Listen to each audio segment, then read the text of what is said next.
اعوذ باللہ من الشیطان اللعین الرجیم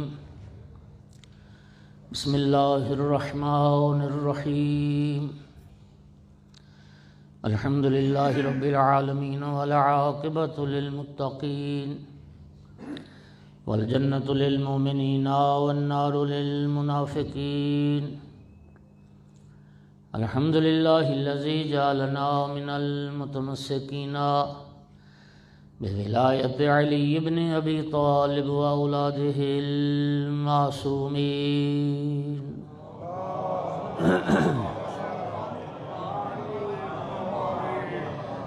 الحمد للہ الذی جعلنا من الباقین علی سید الشہداء واولادہ واصحابہ المظلومین الصلاۃ والسلام والتحیۃ والاکرام علی رسولہ الکریم شفیع المذنبین انیس الغریبین ورحمۃ للعالمین عنی العبد المؤید الرسول المسدد المحمود الاحمد المصطفى الامجد والقاسم محمد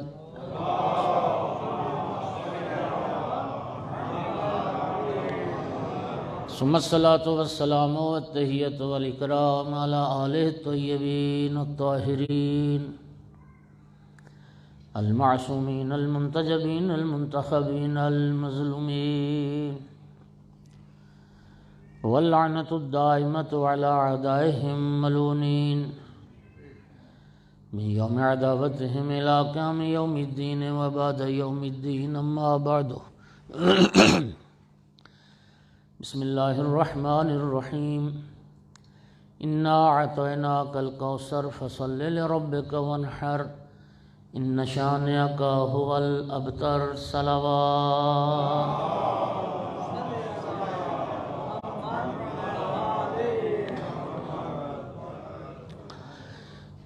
ثواب الاعمال و عقاب الاعمال، یہ شیخ المحدثین شیخ صدوق رضوان اللہ تعالیٰ علیہ کی کتاب ہے، جس میں شیخ صدوق نے امام صادق علیہ السلام سے اس روایت کو ذکر کیا۔ آقا نے فرمایا من کانت قراءتہ انا اعطیناک الکوثر فی فرائضہ و نوافلہ سقاہ اللہ من الحوض الکوثر یوم القیامہ۔ فرمایا کہ جو بندہ اپنی واجب یا مستحب نمازوں میں سورہ مبارکہ کوثر کی تلاوت کرتا ہے، اللہ قیامت کے دن اسے حوض کوثر سے سیراب فرمائے گا۔ دوسری روایت سورہ مبارکہ کوثر کے حوالے سے یہ ہے، معصوم نے فرمایا کہ جو بندہ شب جمعہ رات سونے سے پہلے باوضو ہو کر 100 مرتبہ سورہ مبارکہ کوثر کی تلاوت کر کے سو جائے، انشاءاللہ اللہ رب العزت عالم خواب میں اسے رسول اللہ کی زیارت نصیب کرے گا۔ ایک صلوات پڑھ دیجئے سارے حضرات۔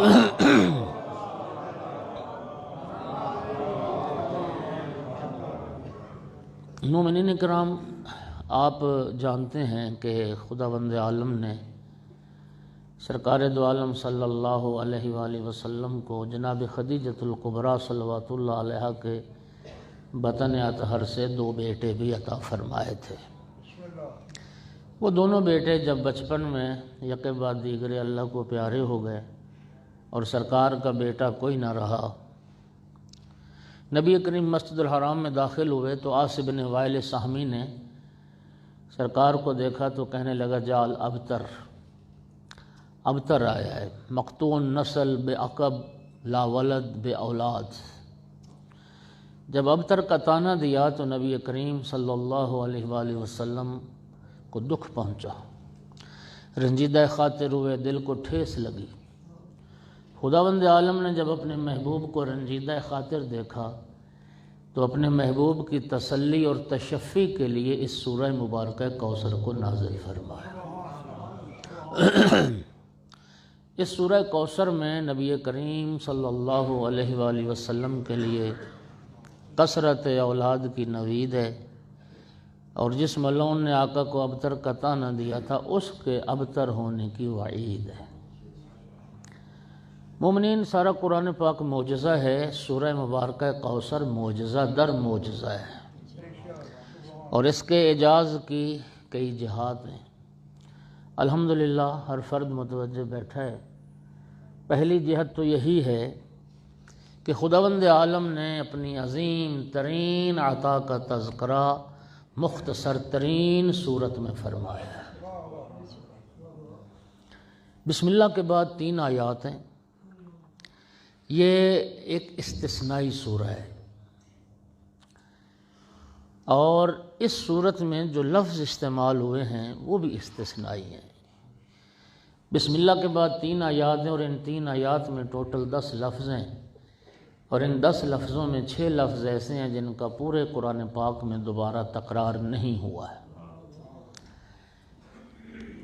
اعطیناک یہ لفظ پورے قرآن میں 1 مرتبہ آیا ہے۔ البتہ میں وضاحت کر دوں کہ ایک لفظ اور آیا ہے قرآن پاک میں، وہ ہے آتیناک۔ وَلَقَدْ آتَيْنَاكَ سَبْعًا مِّنَ الْمَثَانِي وَالْقُرْآنِ الْعَظِيمِ۔ اللہ فرماتا ہے محبوب ہم نے آپ کو سورہ فاتحہ بھی دی ہے اور قرآن عظیم بھی دیا ہے۔ لیکن آتیناک وہ حمزہ تا یا اس کا مادہ ہے، اور اعطیناک جو سورہ کوثر میں آیا ہے وہ عین تا اور یا ہے، عطا۔ تو یہ 2 الگ الگ لفظ ہیں۔ البتہ ہماری اردو زبان عربی کے مقابلے میں بہت چھوٹی سی زبان ہے۔ یہ الگ بات ہے کہ آتینا کا معنی بھی ہم دینا کرتے ہیں، اور آتینا کا معنی عطا کرنا۔ عطا کرنا اور دینا ہماری اردو پنجابی میں مترادفات میں آتا ہے، لیکن عربی میں جب لفظ 2 ہیں تو ان کے معنی بھی الگ الگ ہیں۔ آپ لغت کا اگر مراجعہ کریں تو ایک بڑا لطیف سا فرق ہے ان دونوں کے معنی میں، اور جس کو اہل لغت نے لکھا ہے وہ کہتے ہیں کہ آتینا دینا یہ وہاں استعمال ہوتا ہے جب آپ کسی کو کوئی شے دیتے ہیں تو آپ کا حق ملکیت محفوظ رہتا ہے، اور جب واپس لینا چاہے تو لے بھی سکتے ہیں۔ لیکن اعطینا کا عطا کرنا وہاں استعمال ہوتا ہے جب کسی کو کوئی شے دیتے ہیں تو پھر اس کو مالک بنا دیتے ہیں، آپ کا حق ملکیت ختم ہو جاتا ہے۔ یہاں خداوند عالم نے اعطینا کا استعمال فرمایا، اس لیے رسول اللہ فرماتے ہیں اللہ نے 3 چیزیں مجھے عطا کی ہیں، اور میرا بھائی علی ان میں برابر کا میرے ساتھ شریک ہے۔ اللہ نے کوثر مجھے عطا کیا ہے، پلانے والا میرا بھائی علی ہے۔ اللہ نے لواء الحمد مجھے عطا کیا ہے، قیامت کے دن اٹھانے والا علی ہے، اور اللہ نے جنت اور دوزخ کا مالک مجھے بنایا ہے، تقسیم کرنے والا علی ہے۔ صلوات پڑھ دیجئے محمد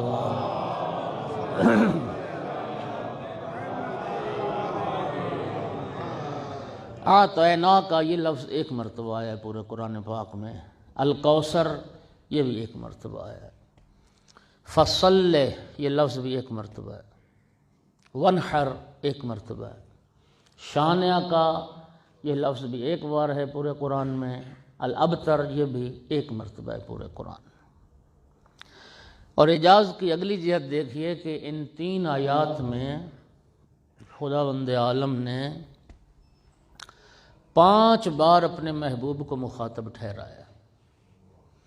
ان 3 آیات میں 5 خطاب ہیں رسول اللہ کو، یعنی اللہ رب العزت کی اپنے محبوب پر ان آیات کو ذرا ملاحظہ فرمائیں کہ 3 آیات میں 5 مرتبہ خطاب۔ پہلا خطاب اعطیناک، کاف خطاب کی ضمیر ہے مذکر حاضر کے لیے، ہم نے آپ کو عطا کیا ہے۔ دوسرا خطاب فصل، امر حاضر مخاطب کا صیغہ ہے، آپ نماز ادا کریں۔ لرب کا یہ تیسرا خطاب ہے، کاف پھر خطاب کی ضمیر ہے، اپنے رب کے لیے نماز ادا کریں۔ ونحر یہ چوتھا خطاب ہے، پھر امر حاضر مخاطب کا صیغہ ہے، آپ قربانی کریں۔ اور شانیہ کا کاف پھر خطاب کی ضمیر ہے، یہ 5واں خطاب ہے، محبوب جو تیرا دشمن ہے وہی ابتر ہے۔ صلوات پڑھ دیں محمد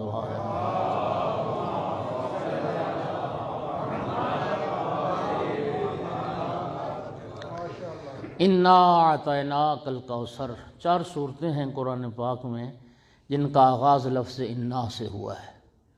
سورہ مبارکہ نوح، انا ارسلنا نوحا الی قومہ، نوح کی قوم کی طرف رسول بنا کر بھیجنے والے ہم ہیں۔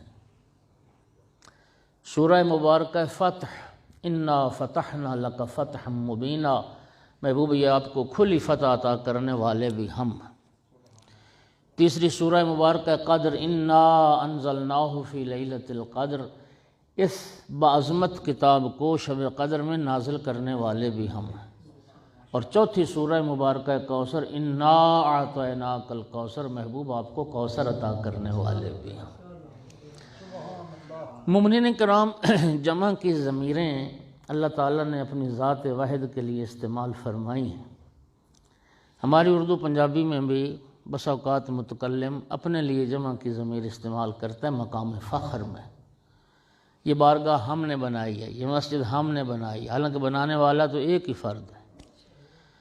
خداوند عالم نے جہاں اپنی چار عظیم ترین نعمتوں کا تذکرہ کیا تو مقام فخر میں اللہ نے اپنے لیے ہم کا صیغہ جمع متکلم کی ضمیر استعمال کی۔ رسول بنا کے بھیجنا، فتح مبین عطا کرنا، قرآن جیسی کتاب ہدایت کو نازل کرنا، اور سیدہ طہرہ جیسی بیٹی عطا کرنا، اللہ چاروں مقام پہ فرماتا ہے یہ کام کرنے والے ہم۔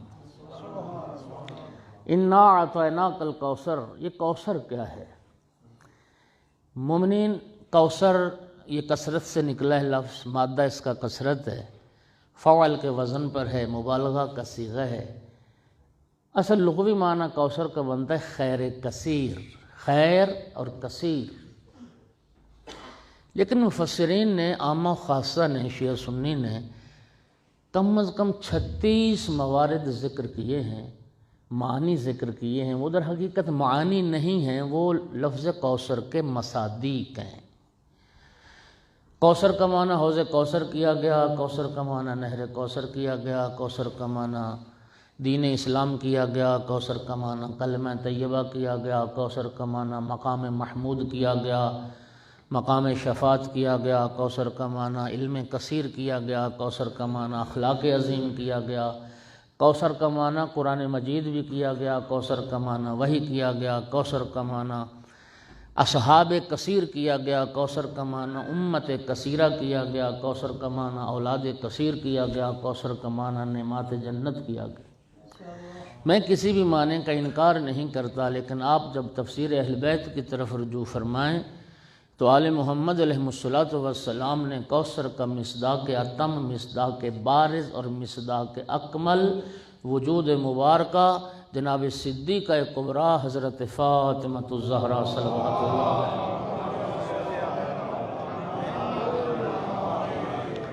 سیدہ طہرہ کوثر کا سب سے بڑا مصداق ہیں۔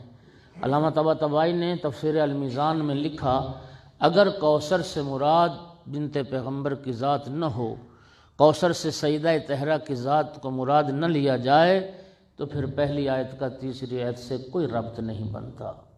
وہ ربط ارتباط اسی صورت میں ہے کہ سیدہ طہرہ کی ذات کوثر سے مراد لی جائے۔ اور مومنین کرام، اللہ آپ کو جزائے خیر دے، محبوب ہم نے فاطمہ جیسی بیٹی عطا کی، مصداق کوثر۔ کسی شاعر نے بہت خوبصورت دو مصرے کہے تھے، کبھی کوثر کا سورہ تو کبھی تطہیر کی آیت، کبھی کوثر کا سورہ تو کبھی تطہیر کی آیت، زبان کبریائی میں ثنا زہرا نے پائی۔ صلوات پڑھ دیں محمد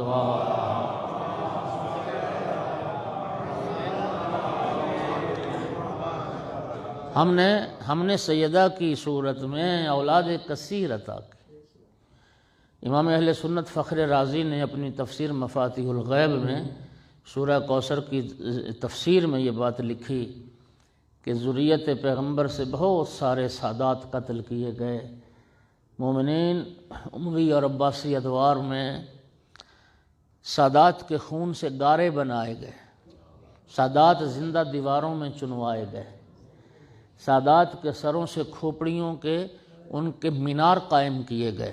کثرت سے سادات قتل ہو جانے کے بعد بھی فخر رازی لکھتا ہے کیسے کیسے ذریت رسول سے سادات دنیا میں آئے، محمد باقر جیسے، جعفر صادق جیسے، موسیٰ کاظم جیسے، علی رضا جیسے، نفس زکیہ جیسے، اور کثرت سے سادات قتل ہو جانے کے بعد بھی فخر رازی کہتا ہے دنیا میں کوئی خاندان اتنا نہیں پھلا پھولا جتنا رسول اللہ کا خاندان پھلا پھولا، اور اس پر دلیل انا اعطیناک الکوثر، اللہ نے فرمایا محبوب ہم نے اولاد کثیر عطا کی، کثرت سے سادات قتل ہو جانے کے بعد بھی دنیا میں کوئی خطہ ایسا نہیں ملے گا جہاں نسل رسول آباد۔ مومنین کرام، جتنے سادات دنیا میں ہیں یہ رسول اللہ کے 2 بیٹوں کی اولاد، یا حسنی سادات ہیں دنیا میں یا حسینی سادات ہیں دنیا میں۔ ایک اہل علم نے کہا تھا کہ اگر جناب محسن جو رسول اللہ کے تیسرے بیٹے تھے انہیں قتل نہ کیا جاتا، شہید نہ کیا جاتا، تو محسنی سادات بھی دنیا میں ہوتے۔ لہٰذا حضرت محسن کا جو قاتل ہے وہ ایک فرد کا قاتل نہیں ہے، 1/3 ذریت رسول کا قاتل ہے۔ آیت اللہ آصف محسنی، آپ اسلام آباد والے ان کے نام سے آشنا ہیں،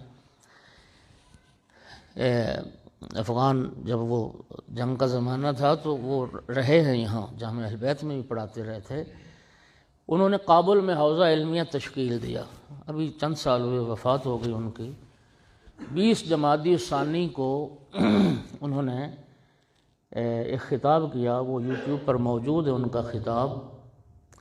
اپنے خطاب میں فرما رہے تھے کہ جب واقعہ کربلا رونما ہوا تو بنی امیہ کے گھرانے کے 12,000 مرد موجود تھے، صرف مرد 12,000، اور سیدہ طاہرہ صلوات اللہ علیہ کی اولاد میں سے صرف 3 سید بچے تھے، امام سجاد علیہ السلام، امام باقر علیہ السلام اور سید حسن مصنع علیہ السلام، کیونکہ امام حسن علیہ السلام کی ساری اولاد جہاد کربلا میں شریک تھی۔ شہزادہ قاسم شہید ہوئے، احمد ابن حسن شہید ہوئے، عبداللہ ابن حسن شہید ہوئے، حسن مصنع بھی جہاد کربلا میں شریک تھے۔ امام حسین علیہ السلام کے داماد 11 محرم کو جب شہیدوں کے سر کاٹے جا رہے تھے تو جناب حسن مصنع کی سانسیں چل رہی تھیں، رما کے جان باقی تھی۔ جناب حسن مصنع کے جو ننہالی رشتہ دار تھے وہ آگے بڑھے اور کہا ابن سعد ہم حسن مصنع کا سر نہیں کاٹنے دیں گے۔ جناب حسن مصنع کو زخمی حالت میں کوفہ لے جایا گیا، ان کے زخموں کو سیا گیا، جناب حسن مصنع کی جان بچ گئی، اور امام حسن علیہ السلام کی نسل پھر حسن مصنع سے چلی ہے۔ فرما رہے تھے بنی امیہ کے گھرانے کے 12,000 مرد موجود تھے، سیدہ طاہرہ صلوات اللہ علیہ کی نسل سے 3 سید بچے، جس خاندان کے 12,000 مرد تھے ان کا نام و نشان مٹ گیا، جس سیدہ کی نسل سے 3 فرد بچے تھے کائنات کے چپے چپے پر نسل سیدہ آباد۔ یہ ہے رب کا وعدہ، انا اعطیناک الکوثر، محبوب ہم نے اولاد کثیر دی ہے، ہم نے آپ کو کوثر عطا کیا۔ ایک صلوات پڑھ دیجئے محمد و آل محمد کے ساتھ۔ اب آپ گھبرا تو نہیں رہے آپ؟ اللہ تعالیٰ آپ کو جزائے خیر عطا فرمائے۔ مومنین، سورہ مبارکہ کوثر میں ہمارے لیے کچھ پیغامات ہیں۔ ایک پیغام یہ ہے کہ سورہ کوثر ہمیں بتا رہی ہے کہ نعمتیں مسئولیت آور ہوتی ہیں۔ اللہ کریم جب نعمت عطا کرتا ہے تو نعمت اپنے ساتھ ایک ذمہ داری لے کے آتی ہے، اور وہ ذمہ داری کیا ہے کہ اس رب کریم کا، اس منعم حقیقی کا شکریہ ادا کیا جائے جس رب کریم نے یہ نعمت عطا فرمائی، اور شکریہ ادا کرنا نعمت کا واجب ہے۔ مولا امیر المومنین علیہ السلام نے فرمایا نعمت لا تشکر کسیئۃ لا تغفر۔ مولا امیر فرماتے ہیں جس نعمت کا شکریہ ادا نہ کیا جائے وہ مثل اس گناہ کے ہے جو ناقابل معافی ہے، یعنی وہ نعمتیں پھر گناہ بن جائیں جن نعمتوں کا شکریہ ادا نہ کیا جائے، اور گناہ بھی ناقابل بخشش گناہ۔ نعمت کا شکریہ ادا کرنا واجب ہے، اور یہ رب کریم کا وعدہ ہے اگر شکر گزار بن جاؤ گے تو میں اور اضافہ کروں گا تمہاری نعمتوں میں۔ امام محمد باقر علیہ السلام کا ذرا فرمان سنیے،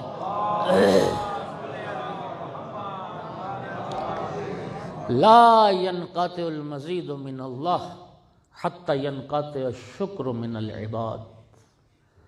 آقا فرماتے ہیں اللہ کی طرف سے نعمتوں میں اضافے کا سلسلہ اس وقت تک ختم نہیں ہوتا جب تک بندوں کی طرف سے شکر ختم نہ ہو جائے۔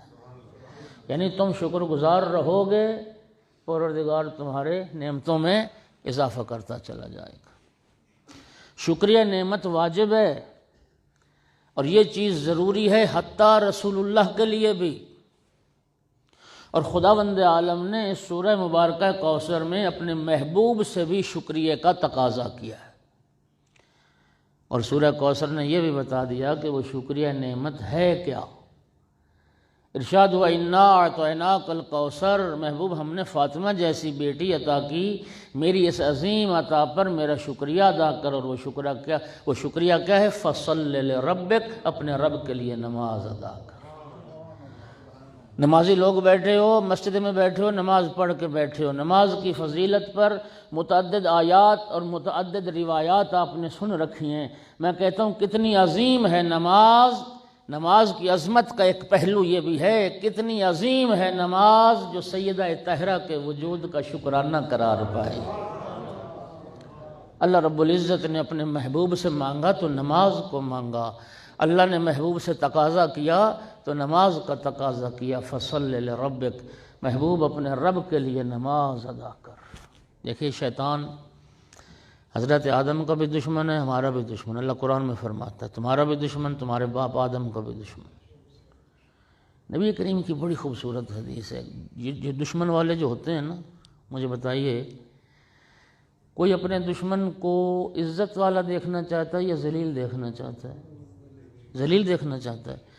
رسول اللہ نے فرمایا اس دشمن ابلیس کی اگر ناک رگڑنا چاہتے ہو تو پھر نماز سے کوئی افضل عمل اور نہیں۔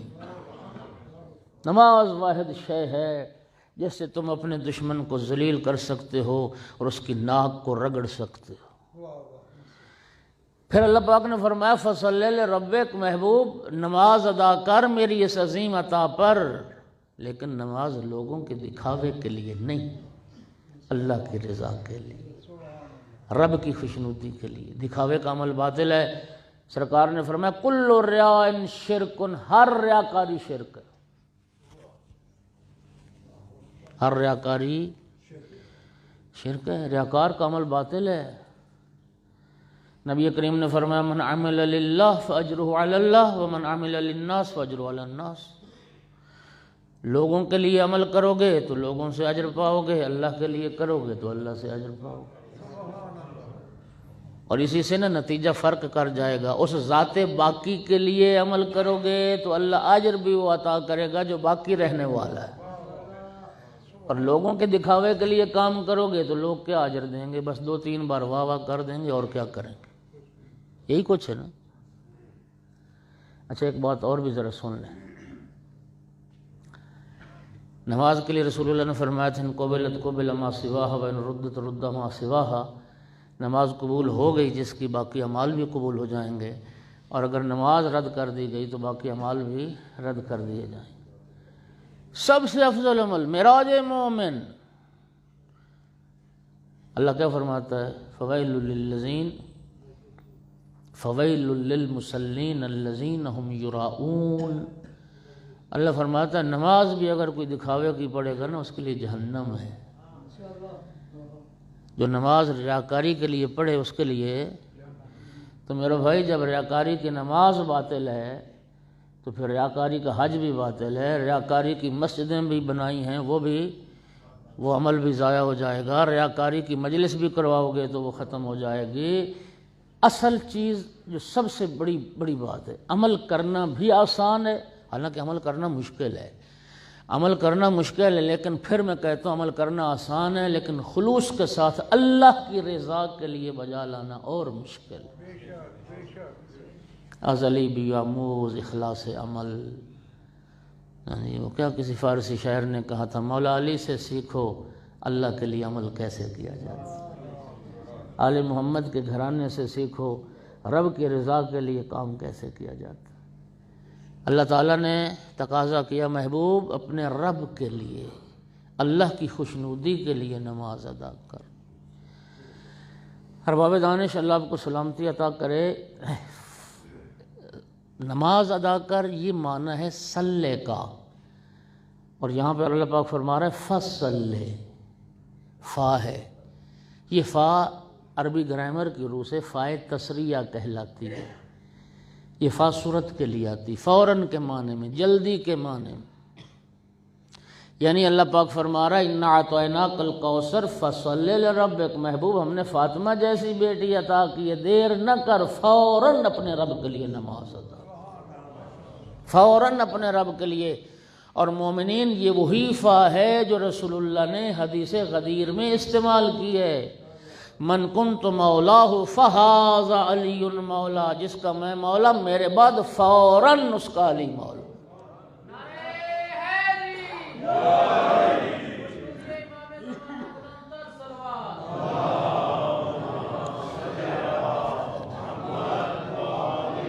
آپ جوانوں کو یاد ہے 2-3 سال ہو گئے، کراچی میں چند ناسبی اکٹھے ہوئے تھے اور ان کا یہ مطالبہ آیا تھا، بڑا وائرل ہوا تھا ان کا، کہ یہ جو شیعہ اذان دیتے ہیں نا خلیفۃ بلا فصل والی، یہ ہمارے بزرگوں کو گالیاں دیتے ہیں، یہ تبرہ کرتے ہیں ان پر، یہ اذان بند کروائی جائے، تمہارے باپ دادا نہ کروا سکے تم کیا کرواؤ۔ ایمان سے بتائیے، علی ولی اللہ وصی رسول اللہ و خلیفتہ بلا فصل کس لفظ کا معنی گالی ہے؟ اپنی جہالت کا علاج نہیں کرنا، کافر شیعوں کو کہنا۔ خدا کی قسم چیلنج کر رہا ہوں، یہ خلیفۃ بلا فضل شیعوں کا کوئی اضافہ نہیں ہے، یہ جو رسول اللہ نے فرمایا نا من کنت مولا فہذا علی مولا، یہ اسی فا کا ترجمہ ہے خلیفۃ بلا فضل، جس کا میں مولا میرے بعد فوراً بلا فصل علی مولا، چوتھے نمبر پر علی مولا نہیں۔ صلوات پڑھ دو محمد وآلہ، وہی فا ہے یہاں پر۔ محبوب ہم نے کوثر عطا کیا، فصلی لربک، فوراً اپنے رب کے لیے نماز ادا کر۔ اور اب شکریہ نعمت صرف نماز ہے، ونحر، قربانی بھی کر۔ ارباب دانش مفسرین نے ونحر کے بھی 2 معنی ذکر کیے ہیں۔ یہ جگہ حلق جسے ہم کہتے ہیں، عربی میں اسے نہر کہتے ہیں، ہاتھوں کا تکبیرۃ الاحرام کے وقت نماز میں ہاتھوں کا بلند کرنا، ایک ونحر کا معنی یہ بھی لکھا گیا ہے۔ رفع یدین جسے کہتے ہو، رفع یدین کرنا، ہاتھوں کا بلند کرنا۔ چھٹے امام نے فرمایا نماز میں تکبیر کے وقت ہاتھوں کا بلند کرنا، رفع یدین، یہ نماز کی زینت ہے۔ لیکن اکثر مفسرین نے ونحر کا معنی قربانی۔ دیکھیے بھیڑ بکری، گائے بھینس، اونٹ کے مقابلے میں یہ چھوٹا جانور ہے، اس چھوٹے جانور کے قربان کرنے کو عربی میں ذبح کہتے ہیں۔ اونٹ بڑا جانور ہے، اس کے قربان کرنے کو نحر کرنا کہتے ہیں۔ اللہ تعالیٰ نے یہاں پر ذبح کا حکم نہیں دیا، نحر کا حکم دیا۔ فارسی کا ایک محاورہ ہے، ہر کے بامش بیش برفش بیشتر۔ ایرانی کہتے ہیں جس کے گھر کی چھت بڑی ہوگی اس پر برف بھی زیادہ گرے گی، واضح سی بات ہے، جب چھت بڑی ہوگی تو برف بھی زیادہ آئے گی۔ اللہ فرماتا ہے محبوب جب عطا کوثر ہے تو اب بکری ذبح کرنے سے کام نہیں چلے گا، ونحر، اونٹ نحر کیجئے، اونٹ قربان کیجئے۔ اور رب کریم نے بتا دیا شکریہ نعمت میں، ایک ہاتھ سے اللہ سے نعمت لے رہے ہو تو دوسرے ہاتھ سے خلق خدا کو بھی عطا کرو، اللہ کے بندوں کو بھی اپنی خوشیوں میں شریک کرو۔ اور رب کریم نے ترتیب بھی بتا دی، فَصَلِّ لِرَبِّكَ پہلے ہے، اس منعم حقیقی کا شکریہ ادا کرو پہلے جس رب نے نعمت عطا کی، ونحر بعد میں ہے، پھر بندگان خدا کو بھی کھلاؤ اور بندگان خدا کو بھی اپنی خوشیوں میں شامل کر لو۔ صلوات پڑھ دو محمد وآلہ۔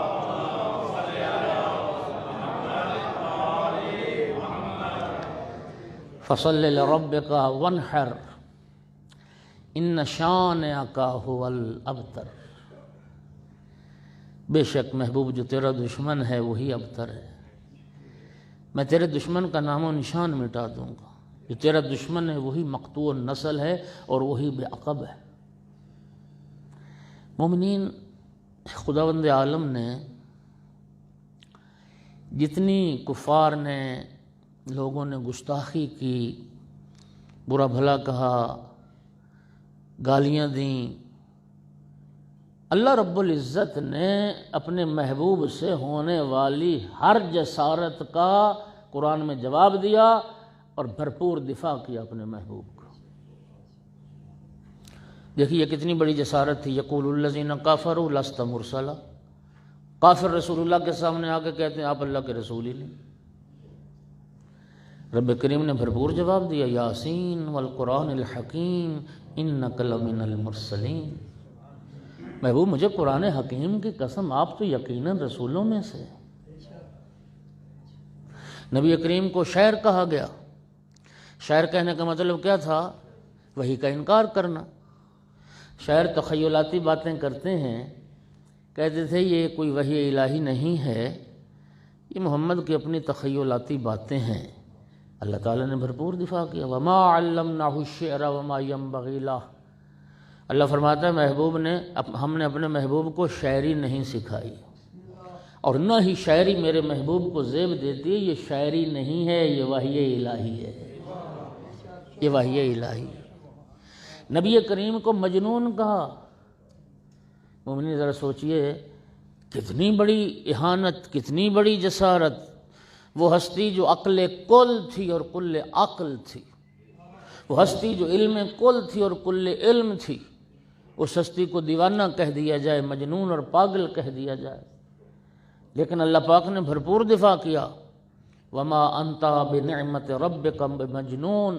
محبوب آپ اپنے رب کی نعمت سے مجنون نہیں ہیں، آپ اپنے رب کی نعمت سے دیوانے نہیں ہیں۔ آپ کو پاگل دیوانہ کہنے والے پاگل ہیں۔ خدا لعنت کرے اس فرد پر، ہر اس فرد پر جس نے رسول کے دماغ پر اعتراض کیا۔ وما انت بنعمت ربک بمجنون۔ محبوب آپ اپنے رب کی نعمت سے مجنون نہیں۔ ہر گستاخی کا جواب اللہ نے ایک آیت میں دیا، لیکن اب تر کے تانے کے جواب میں اللہ نے پوری سورہ کوثر کو نازل کیا۔ ان شانئک ھو الابتر۔ اور شانی عربی گرامر کی روح سے اس میں فاعل ہے۔ یہاں پر اللہ نے فعل ماضی کا صیغہ استعمال نہیں کیا، شانئک ھو الابتر، جس نے دشمنی کی وہ ابتر ہے، یا یشونک ھو الابتر، فعل مضارع بھی استعمال نہیں کیا کہ جو دشمنی کرے گا وہ ابتر ہے۔ فعل ماضی بھی نہیں، فعل مضارع بھی نہیں، اس میں فاعل کا صیغہ، اور اس میں فاعل تمام زمانوں کے لیے آتا ہے۔ یعنی قدرت نے اعلان کر دیا محبوب تیرا دشمن جس زمانے کا بھی ہوگا میں اس کا نام و نشان مٹا دوں۔ جو رسول اللہ کا دشمن ہے وہی ابتر ہے۔ اور مومنین، وہ علی کل شیء قدیر ہے۔ اللہ رب العزت سبب ساز بھی ہے، سبب سوز بھی ہے۔ وہ کریم اسباب نہ ہوں تو اسباب پیدا کر دیتا ہے، اسباب ہوں تو اسباب ختم بھی کر دیتا ہے۔ حضرت موسیٰ علیہ السلام بنی اسرائیل کو جب فرعون کے چنگل سے چھڑا کے لے کے مصر سے نکلے تو سامنے دریائے نیل آ گئے، پیچھے پلٹ کے دیکھا تو فرعون لشکر لے کے آ رہے، گھوڑے دوڑتے آ رہے۔ حضرت موسیٰ کے ساتھی گھبرا گئے۔ قرآن کے لفظ ہیں انا لمدرکون، یا نبی اللہ اب ہمارا کیا ہوگا، اب تم پکڑے گئے، اب تم مارے گئے، آگے دریا ہے، موت ہے، پیچھے فرعون لشکر لے کے آ رہے، وہ کدھر جائیں۔ اصل میں جن بندوں کو توحید اور رسالت پر یقین پختہ نہیں نہ ہوتا وہ رسول کے پاس گھبرا ہی جاتا۔ حضرت موسیٰ علیہ السلام نے فرمایا، قرآن میں لفظ ہیں، گھبراتے کیوں، میرا رب میرے ساتھ ہے، میرا رب کوئی نہ کوئی سبیل نجات ضرور پیدا کر دے گا۔ بس پھر کیا ہوا، رب کی طرف سے حکم آ گیا اضرب بعصاک البحر، موسیٰ یہ عصا مارو دریا پر، فن فلقا، پر عصا مارنے کی دیر تھی، وہ دریا پھٹ گیا، رب العزت نے دریا سے خشک راستہ نکال دیا، پانی کی دیواریں قائم ہو گئی۔ حکم ہوا موسیٰ علیہ السلام کو نکلو ساتھیوں کو لے کے۔ موسیٰ علیہ السلام ساتھیوں کو لے کے نکل رہے تھے، 12 قبیلے تھے بنی اسرائیل کے، ساتھ لے کے موسیٰ علیہ السلام نکل رہے تھے۔ آخری بندہ امت موسیٰ کا نکل رہا تھا، فرعون نے اپنا گھوڑا ڈال دیا اسی راستے پر دریا میں۔ موسیٰ علیہ السلام ساتھیوں کو لے کے خیریت سے پار چلے گئے، لیکن فرعون اور فرعونی عین جب وسط نیل میں پہنچے تو وہ جو پانی کی دیواریں قائم تھیں وہ آپس میں مل گئیں۔ قدردان بیٹھے اور باب دانش بیٹھے ہو، یار راستہ تو وہی تھا جس راستے سے موسیٰ علیہ السلام خیریت سے گزر گئے، لیکن اسی راستے پر فرعون اور فرعونی غرق ہو گئے۔ اللہ کائنات کو یہی سمجھا رہا ہے، یاد رکھنا راستے نہیں بچایا کرتے، راہبر بچایا کرتے۔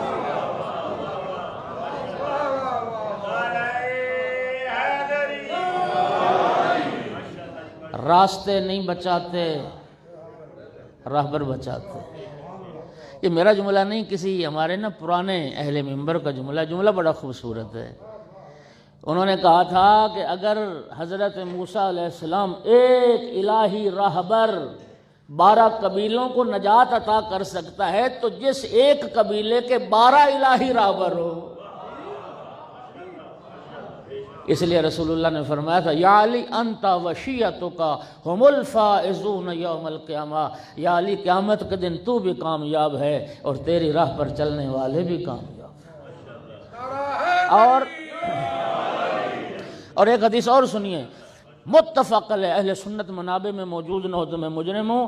جلیل المرتبت صحابی رسول اللہ کے حضرت عمار یاسر رضی اللہ تعالی عنہ، رسول اللہ نے جناب عمار کو خطاب کر کے فرمایا یا عمار اذا رأیت علیا قد سلک وادیا وسلک الناس وادیا غیرہ فاسلک مع علی ودع الناس۔ اے عمار یاسر، اگر زندگی میں کبھی دیکھنا ساری اولاد آدم ایک راستے پر چل رہی ہو، علی تنہا دوسرے راستے پر چل رہے ہوں، عمار لوگوں کے پیچھے نہ چلنا، علی کے پیچھے چلنا۔ اگلا جملہ بڑا ہی خوبصورت ہے، فرمایا عمار یاسر جو علی کی راہ پر چلتا ہے مولا علی نہ گمراہ ہونے دیتے ہیں نہ ہلاک ہونے دیتے۔ صلوات پڑھ دو۔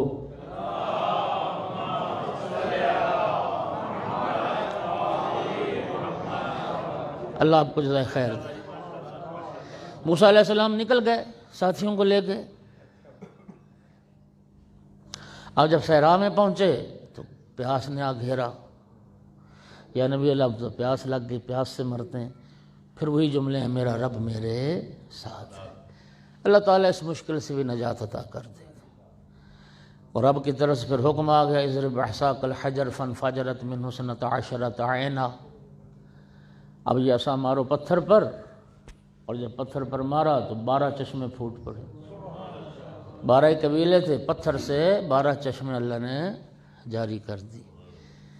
میرے بھائیو، میں نے یہی کہا تھا وہ سبب سوز بھی ہے، سبب ساز بھی ہے، وہ علی کل شیء قدیر ہے۔ چاہے تو پانی سے خشکی نکال دے اور چاہے تو پتھر سے چشمے جاری کر دے۔ عاص بن وائل جس نے نبی کریم کو ابتر کا طعنہ دیا تھا، 10 بیٹے تھے اس ملعون کے۔ کتنے؟ 10 بیٹے تھے، تبھی تو نبی کریم کو ابتر کہا۔ سامنے گرامی جس ملعون کے 10 بیٹے تھے اس کا نام و نشان مٹ گیا، اور اللہ نے جس محبوب کو ایک بیٹی عطا فرمائی کائنات کے چپے چپے پر نسل رسول آباد۔ اور کیا کسی شاعر نے خوبصورت 2 مصرے کہے کہ پہلا قدم زمین پر رکھ کر بطول نے، پہلا قدم زمین پر رکھ کر بطول نے ہر دشمن رسول کو ابتر بنا دیا۔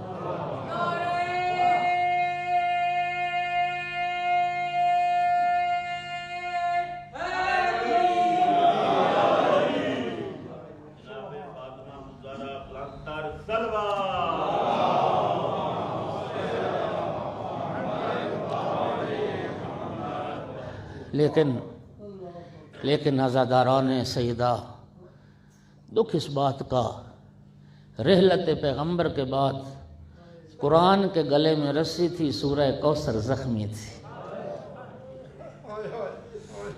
پھر کہتا ہوں رسول اللہ کی رحلت کے بعد قرآن کے گلے میں رسی تھی، سورہ کوثر زخمی تھی۔ یہ ایام عزا ہیں، سیدہ طاہرہ کے ایام فاطمیہ کہلاتے ہیں۔ دو روایتیں نا بی بی پاک کی شہادت کی، بابا کی رحلت کے بعد 75 دن زندہ رہی۔ اس روایت کی بنیاد پر 13 جمادی الاول جو گزر گئی تاریخ، بی بی پاک کی شہادت کی تاریخ۔ دوسری روایت ہے کہ 95 دن زندہ رہی، اس روایت کی بنیاد پر 3 جمادی ثانی جو آنے والی۔ پوری دنیا شیعت میں 13 جمادی الاول سے لے کر 3 جمادی ثانی تک سیدہ طاہرہ کی عزاداری، سوگواری، ایام فاطمیہ کے عنوان سے یہ دن منائے جاتے ہیں۔ شیخ عباس قمی نے روایت ذکر کی، بڑی معتبر روایت۔ یہ جو 95 دن سیدہ کے گزرے، سیدہ طاہرہ کی حالت کیا تھی؟ چند حالتیں انہوں نے بیان فرمائی ہیں۔ فرماتے ما زالت بعد وفات ابیہا معصبۃ الراس، جب تک بابا کے بعد زندہ رہی ہے نا، ہر وقت سر پر موت کی پٹی بندھی رہتی تھی۔ محترقۃ القلب، دل جلتا رہتا تھا، دل جلتا رہتا تھا۔ باقیۃ العین، ہر وقت روتی رہتی تھی۔ یغشی علیہ ساعۃ بعد ساعۃ، اور تھوڑی تھوڑی دیر بعد روتے روتے بے ہوش ہو جایا کرتی تھی۔ منحدۃ الرکن، سیدہ کی پسلیاں ٹوٹ گئی تھیں۔ خدا کی قسم یہی درد ہے۔ آیت اللہ انصاریان یہ بہت بڑا نام ہے، ایران کے خطیب ہیں۔ ان کا ایک جملہ ہے جو ہر خطیب پڑھ رہا ہے اپنے تمام خطبات سے، جو ایام فاطمیہ میں یہ جملہ ہزاروں بار سن چکے ہوں گے۔ فرما رہے تھے کہ تہران میں بی بی پاک کی شہادت کی مجلس سے انہوں نے خطاب کیا، بڑا گریہ ہوا، بڑا مصائب ہوا، مجلس تمام ہو گئی، دعائے خیر ہو گئی، لوگ اٹھ کے چلے گئے۔ ایک شخص ممبر کے قریب بیٹھا زار زار روتا رہا۔ اگر انصاریان اس کے قریب گئے، سب نے گریہ کیا، لوگ چلے گئے تو بھی تک بیٹھا رو رہا ہے۔ کون سی بات ہے جو تیرے دل پر اثر کر گئی؟ کہنے لگا آغا انصاریان، میں ہڈیوں کا ڈاکٹر ہوں، میں جانتا ہوں بدن انسانی کی کوئی بھی ہڈی ٹوٹ جائے جڑ جانا آسان ہے، خدا نہ کرے کسی کی پسلیاں ٹوٹ جائیں، کسی کی پسلیاں ٹوٹ جائیں تو سانس بھی لیتا ہے تو تکلیف ہوتی ہے، وہ سانس بھی لیتا ہے تو درد ہوتا ہے۔ ایک ایک سانس پہ تڑپ جاتی تھی سیدہ۔ بہنوں والے بیٹیوں والے بیٹھے ہو، اللہ سب کی بیٹیوں کے نصیب اچھے کرے۔ کتنی عمر تھی سیدہ طاہرہ کی؟ 18 سال۔ 18 سال کی تو بچیاں ہوتی ہیں، مجھے کوئی ایک مستور ایسی دکھا دو 18 سال عمر ہو، شوہر کا سایہ سلامت ہو، بیٹیاں بیٹے موجود ہوں اور مرنے کی دعا کرتی ہو۔ کتنی دکھیاری تھی، ہر نماز کے بعد دعا کرتی تھی اللہم اجل وفاتی سریع، میرا اللہ زہرا کو جلد موت دے دے۔ وہ موت کیوں مانگتی تھی؟ اس لیے موت مانگتی تھی، زخمی بہت تھی۔ اجرکم علی اللہ۔ جناب امیر المومنین علیہ السلام گھر تشریف لائے، سیدہ طاہرہ کے قریب آ کے بیٹھے، روتے ہوئے سیدہ طاہرہ نے سوال کیا، یا ابوالحسن، مجھے مدینے کی عورتوں نے بتایا ہے کہ مدینے کے لوگوں نے آپ کو سلام کرنا چھوڑ دیا۔ یا ابوالحسن، میں نے سنا کہ لوگ آپ کو سلام نہیں کرتے۔ فرمایا بنت پیغمبر، معاملہ یہیں تک رہتا تو دکھ نہیں تھا، بات تو اس سے آگے بڑھ گئی۔ اے رسول زادی، اب میں سلام کرتا ہوں لوگ جواب نہیں دیتے، میرے سلام کا لوگ جواب نہیں دیتے۔ امیر المومنین زارو قطار رو رہے تھے، ریش مبارک سے آنسو گر رہے تھے۔ جناب صدیقہ کبریٰ نے ہاتھ بڑھایا اور آقا امیر المومنین کے آنسو اپنے ہاتھ پر لیے، اور آنسو ہاتھ پر لینے کے بعد اپنے زخمی پہلو پہ لگانا شروع کیا۔ جناب امیر المومنین نے پوچھا بنت پیغمبر یہ کیا کر رہی ہے؟ عرض کی یا ابوالحسن، میں نے بابا سے سنا تھا مظلوم کے آنسو زخموں کی شفا بنتے ہیں، مظلوم کے آنسو دردوں کا مرہم بنتے ہیں۔ یا علی، آپ سے بڑا مظلوم کوئی نہیں، میں آپ کے آنسو اپنے زخموں کی شفا بنا رہی ہوں۔ اور زدارو یہی وجہ تھی رحلت پیغمبر کے بعد جب حضرت ابو ذر جناب امیر المومنین سے ملتے سلام کرتے تو ان لفظوں سے سلام کرتے، السلام علیکہ یا اول مظلوم، اے پیغمبر کے بعد پہلا مظلوم، علی آپ پر میرا سلام، الا لعنت اللہ علی القوم الظالمین وسیعلم الذین ظلموا ای منقلب ینقلبون۔